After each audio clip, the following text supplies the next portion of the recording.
Bhiwandi news से जुड़े रहने के लिए चैनल को सब्सक्राइब करिए और बेल आइकन।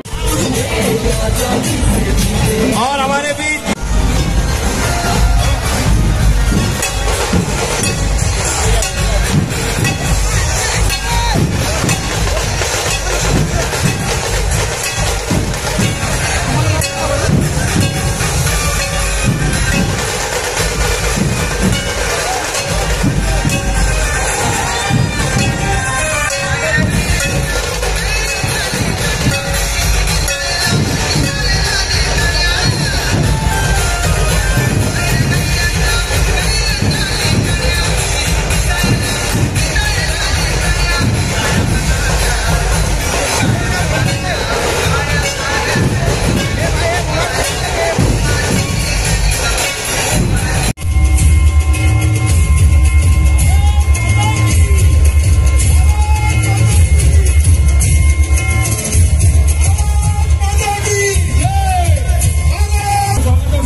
उपस्थित सर्व सन्माननीय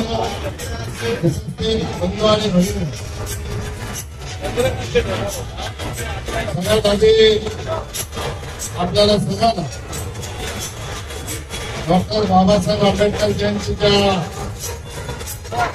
हार्दिक शुभेच्छा देतो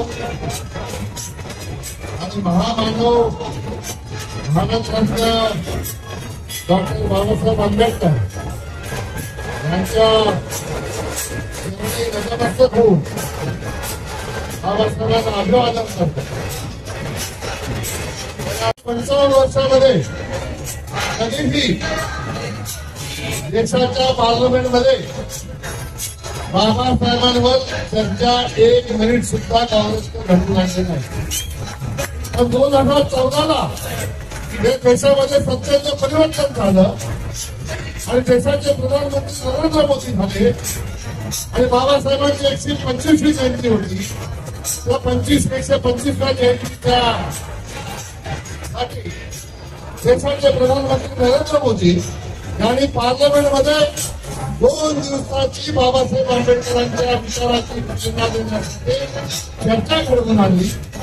फक्त पार्लमेंटमध्ये चर्चा घडवली नाही तर देशातल्या भारतीय जनता पक्षाच्या प्रत्येक तालुक्यामध्ये पक्षाच्या माध्यमातून 125वी जयंती होती म्हणून 125 सेकंद आणि 125 तास संविधानाचं पठण कोणी केलं असेल तर भारतीय जनता पार्टीने केलं।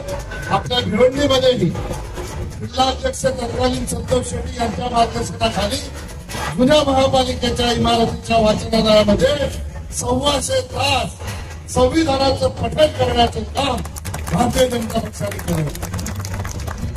हे खऱ्या अर्थाने भारतीय जनता पक्षाच्या माध्यमातून बाबासाहेबांचा विचार तळागाळात पोहोचवण्याचं काम आम्ही लोकांनी केलं आणि आमच्यावरच आरोप केले जातात की पुन्हा सरकार आलं तर देशाचं संविधान बदललं नाही।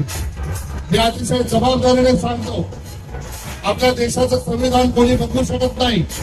आपल्या देशाचं संविधान बदलण्याची ताकद फक्त एकाच माणसामध्ये होती आणि ते म्हणजे डॉक्टर भीमराव आंबेडकर। त्यांनी ठरवलं असतं तरच ते संविधान बदलू शकत होते। या देशामध्ये दुसरं कोणी भारताचं संविधान जे बाबासाहेबांनी आपल्याला दिलेलं आहे ते बदलू शकत नाही।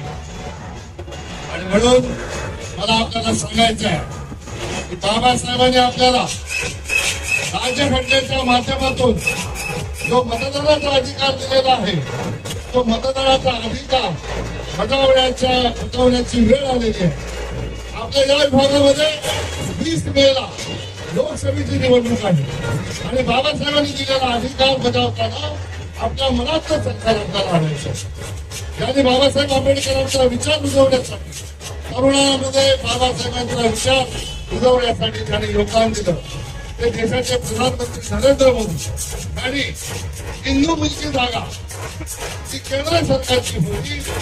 बाबासाहेबांचं स्मारक करण्यासाठी राज्य सरकारला हस्तांतरित करण्याचं काम जर कोणी केलं असेल तर देशाचे प्रधानमंत्री नरेंद्र मोदी यांनी केलेलं आहे.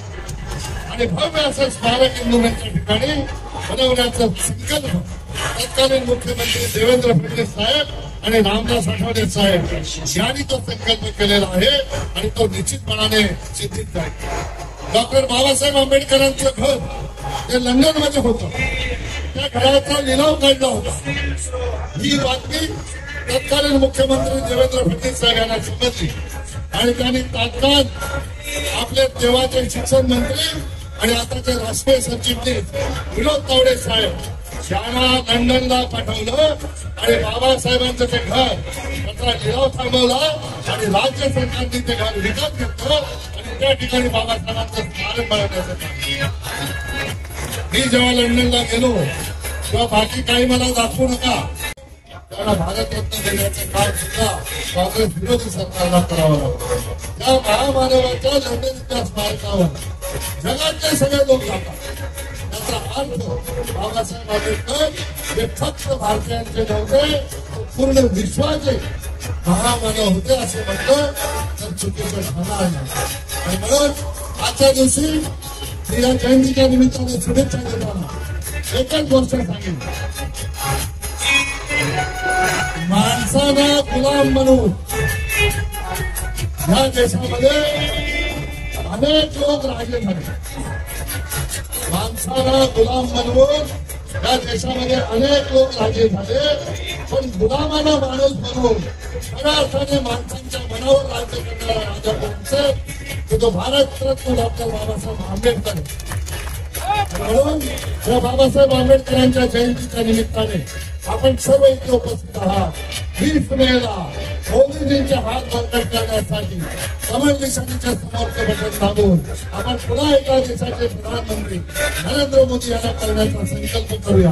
कारण खऱ्या अर्थाने बाबासाहेबांचा विचार या देशामध्ये कोणी रुजवला असेल तो देशाचे प्रधानमंत्री नरेंद्र मोदी यांनी रुजवला आहे. म्हणून ही सगळी घेऊ शकते नरेंद्र मोदींच्या पाठीमागे गंभीरपणाने पूर्ण ताकदीने उभं करण्याचं काम आपल्याला करायचं आहे. ती उभं राहील असा विश्वास व्यक्त करतो आणि माझ्या 2 शब्द संपवतो. जय हिंद, जय भारत, जय महाराष्ट्र, जय भीम.